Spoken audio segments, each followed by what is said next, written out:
सेदिन देवराज इंद्र गर्भ को खंडन करने भगवान कृष्ण गोपवासी इंद्र वज्राघात और वर्षा दायु रक्षा करने गिरी गोवर्धन पर्वत को निज बाम हाथर कनिष्ठ आंगुल टेकी धरी आउ तले आहरी नहीं गोपवासी। भगवान श्रीकृष्ण यह अलौकिक लीला संबलित अनन्य पर्व होछि गिरी गोवर्धन पूजा। भगवान श्रीकृष्ण यह रूप को मन पकाई कहीं केउ कालरू निजर इष्ट देवता रूपे तांको पूजन करि आछंती बुणाकार परिवार। कटक जिला सालेपुर बलभद्रपुर गाँव देखिबा ए रिपोर्ट।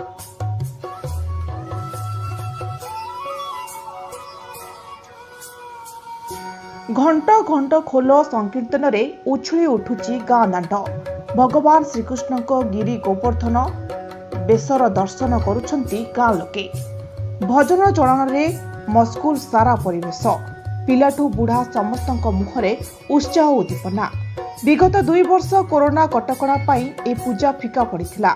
ए वर्ष किंतु कटकणा टिके कोहल हेबा परे पूजार कलेबर टिके वृद्धि पाउछि।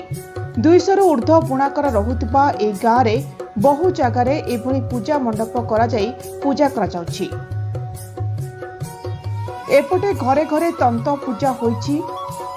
पवित्र दीपावली ठारू आरंभ होई ए पर्व 7 दिन धरी अनुष्ठित हुए। नूतन वस्त्र पिंधि प्रतिदिन तंत पूजा हुए। घरे घरे पिठापଣା बंधु बांधव अतिथि अभ्यागत पूरी उठे गाँ। ए 7 दिन तंत पूजा होइथिबारु तंतरे कोनोसी काम हुएनी। समस्तक पाखरे फुर्सतर समय थाई तेणु मिलीमिशि समस्ते समय काटती। कौन आपण ना कौन कहबे आज जोटा आपण पर्व की पर्व की पर्व ये कौन केन पूजा हुए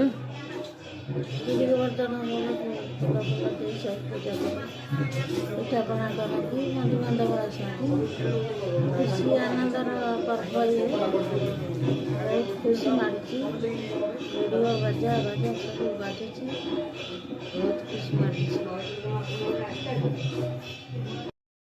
पूजार कौन महत्व कौन रही?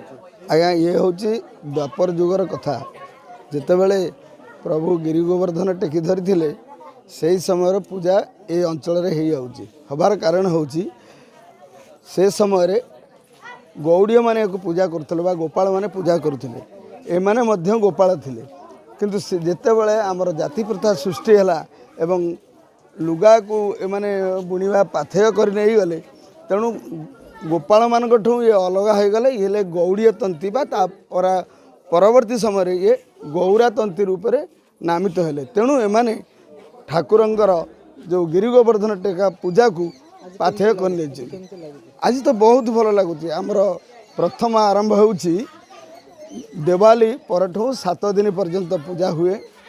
आगे गाँव में बहुत आडंबर सह होता नाच गीत होता। ये कोरोना जो आसला कोरोना ठू बंद हो गला किंतु प्रतिदिन सांस्कृतिक कार्यक्रम एठारे होउछि। सालेपुर महेश्वर बेहरा को रिपोर्ट ज्योतिप्रभा न्यूज।